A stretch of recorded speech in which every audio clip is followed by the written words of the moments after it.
Trending right now, Carnival Cruise Lines announces most of its ships will not sail until the spring of 2021. Let's get over to Brooks. He has the bus.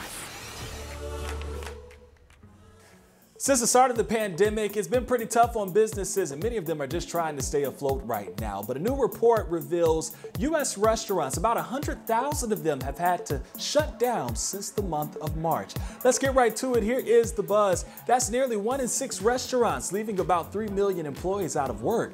According to a survey done by the National Restaurant Association, researchers found many of your favorite spots that are still open are actually struggling financially because consumer spending is down roughly 34%, and over half are dealing with operational costs higher than they were prior to the COVID-19 outbreak. And you know, it's been about 6 months since cruise lines have been on an operational pause due to the pandemic. Carnival announcing Wednesday additional cancellations into late spring of 2021. Yeah, the company says it's working on ship enhancements to help slow the spread of the virus. So if you had a cruise lined up for Carnival Magic, Paradise, Valor, or Spirit, Carnival says those ships will not take off until those updates and enhancements are completed.